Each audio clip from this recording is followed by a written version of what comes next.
Okay, thanks for joining me. I bet you want to get rolling. So I want to show you a few things to get you going on this. This is a Concept 2 rowing ergometer. Excellent for all levels, all abilities. It's good for so many things. You can do intervals on it. You can do long, slow stuff on it. It can be a warm-up tool. It can be a high-intensity cardiovascular exercise tool. But let me show you how to use it, okay? First off, I'm going to grab the camera, so follow me along here. There's two things you want to look at to begin with. One is there's an adjustment on the side. It's hard to see the numbers, but one is down here. Here's the lever. One is down there. 10 is down there. This is often thought of as resistance, but it isn't. One represents a little tiny boat. 10 represents a great big boat. And it's a matter of the bigger the number, the more the boat slows down between strokes. The recommendation by Concept 2 for most people is to go between 1 and 4, maybe up to 5. That's where we want that setting. Next thing is the screen. When we start to row, it turns on automatically. But if I press any button, it's going to wake up. I'm going to just select just row. Don't get overwhelmed by all the information here. Start pressing buttons and see how it works out for you. I'm going to recommend that we find the units of /500 meters. So it's going to be your time that it takes you to do 500 meters. This is your pace. The other thing I want to point out is top right-hand corner, S/M, so strokes per minute. That's important, okay? So let's get rowing, and I'll explain that as we go. All right.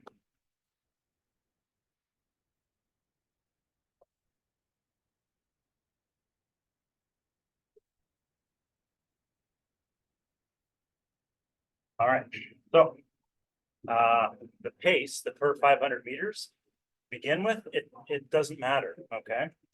You see me setting my feet in the stirrups and tying them in. There are adjustments depending on the size of your feet. From my perspective, I can see that I can just pull this little flap forwards, and then I can slide it up for small feet or down for bigger feet, okay?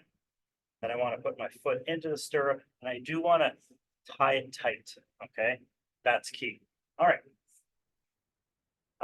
So now back to the speed. It doesn't matter how fast I'm going to go. I'm just learning how to use this thing, right? The stroke rate is something I'm going to pay attention to. I really don't want to flail around on this thing.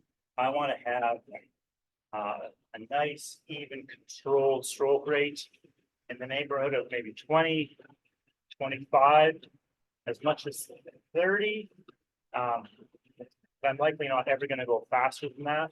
If I want to make this harder, I'm going to pull harder. So let's get to that. Okay. Now this is how to use the machine itself. I'm going to say it's not intuitive. People don't naturally get on this thing and just do it right out of the box. Okay.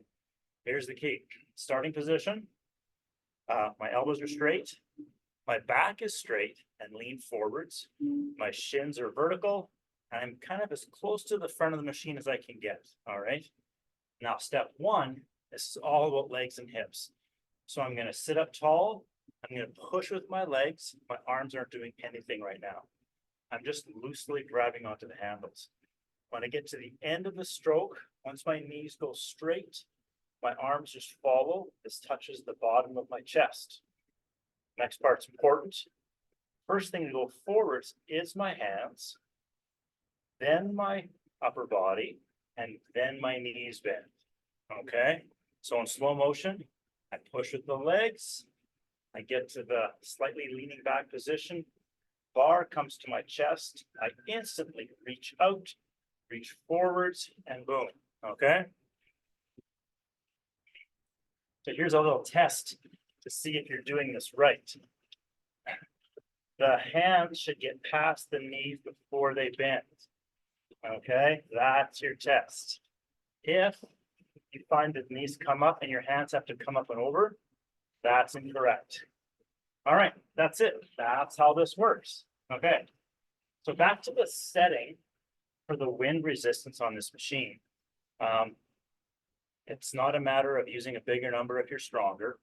A bigger number means the fan slows down more between strokes. It means your boat gets slower, okay? oftentimes people get on this and they don't feel a lot of resistance. So they think they're going to adjust that with that lever, and that's not the case.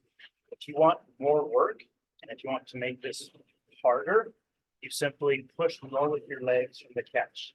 So from the beginning, boom, explode out harder, okay? And you'll notice that that speed number, time for 500 meters, starts to get smaller. That means your boat's getting faster, less time to get to the 500-meter mark, okay? A few tips here. If you find that the fronts of your elbows, like your bicep and your forearm, are starting to get really tired and tight from all the pulling you're doing, that's because you're doing too much pulling. The arm should be relaxed. You're holding on just enough so you don't lose grip, okay? And the elbow stays straight, straight, straight until the end. This is just a relaxed follow through, okay? And then you're back, okay? So really think of this as legs and hips. Arms are an accessory to the movement, okay? So that is how this machine works for you. When you're done, this goes back into the original clip. Loosen these straps, lift your feet up and out, and that's it. That's how this works. If you have any more questions about this, or you want more details, email wellness@saskpolytech.ca, and we can help you more. Thanks for joining. Have fun.